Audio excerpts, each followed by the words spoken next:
Hindi heartland के 3 राज्यों में बीजेपी की बम्पर जीत ने एक बार फिर से विपक्ष को सोचने पर मजबूर कर दिया है और सियासी हलकों में चर्चा अब लोकसभा चुनावों को लेकर है,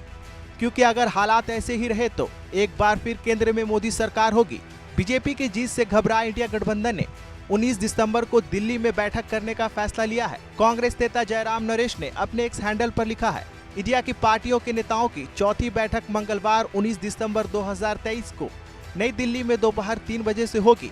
जुड़ेगा भारत, जीतेगा इंडिया। शिवसेना यूबीटी की सांसद प्रियंका चतुर्वेदी ने इशारों में बताया कि 19 दिसंबर को होने वाली इस बैठक में सीट शेयरिंग जैसे मुद्दों पर बात किया जाएगा। ये महत्वपूर्ण मीटिंग होगी क्योंकि कमिटीज़ बन चुकी थी पिछली मीटिंग में और निर्णय हो चुका था कि आने वाले समय में ये committee seat projection, seat sharing, इन सब मुद्दों पे बात करेंगी। हाल ही में चुनाव ख़त्म हुए हैं, उसके भी जो नतीजे आए हैं उसको ध्यान में रखते हुए जो अर्जेंसी अब बनती है कि जनता के सामने एक अच्छा विकल्प बनकर हम उभरें, हम एकजुट होकर एजेंडा रखें, एक भाषा में सब बात करें, एक एजेंडा को लेकर चलें और साथ ही साथ सीट शेयरिंग पे चर्चा हो, वो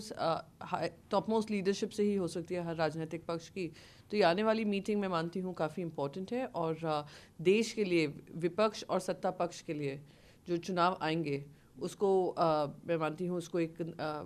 निर्णय देगी कि किस डायरेक्शन में हमें जाना है। माना जा रहा है कि विपक्ष की इस बैठक में सीट शेयरिंग के फॉर्मूले पर विचार किया जाएगा, क्योंकि हाल ही में हुए 5 राज्यों के विधानसभा चुनाव से पहले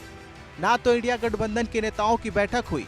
और ना ही किसी तरह की सीट शेयरिंग पर चर्चा। बहरहाल लोकसभा चुनावों में अब कुछ ही महीनों का वक्त बचा है, लिहाजा गठबंधन के नेता जीत के लिए अभी से रणनीति बनाने में जुट गए हैं।